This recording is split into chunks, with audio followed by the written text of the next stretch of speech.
ಕಾದ ಎಣ್ಣೆಗೆ ಚಿಕನ್, ಉಪ್ಪು, ಅರಿಶಿನ ಹಾಕಿ ಮುಚ್ಚಿಡಿ. ಚಿಕನ್ ಸುಕ್ಕ ಮಾಡೋ ವಿಧಾನ ತುಂಬ ಚೆನ್ನಾಗಿ ಬರುತ್ತೆ. ರೈಸ್ ಜೊತೆ ಸಾಂಬಾರೇನೋ ಬೇಡ. ನಂತರ ಒಂದು ಟೊಮೆಟೊ, 2 ಈರುಳ್ಳಿ ತೆಳ್ಳಗೆ ಹೆಚ್ಚಿರತಕ್ಕಂಥದ್ದು, ಕೊತ್ತಂಬರಿ ಸೊಪ್ಪು, ಹಸಿಮೆಣಸು. ತುಂಬ ಸಿಂಪಲಾಗಿ ಮಾಡ್ಬೋದು, ತುಂಬ ಇಂಗ್ರೀಡಿಯೆಂಟ್ಸ್ ಇಲ್ಲ.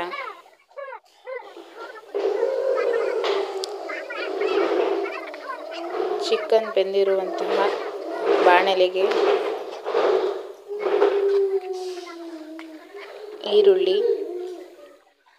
ಹಾಕಿ ಚೆನ್ನಾಗಿ ಬಾಡಿಸಿ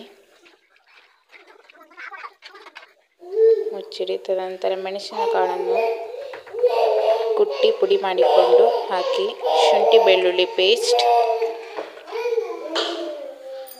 ಹಸಿಮೆಣಸು, ಟೊಮೆಟೊನ ಹಾಕಿ ಬಾಡಿಸಿ ಮುಚ್ಚಿಡಿ.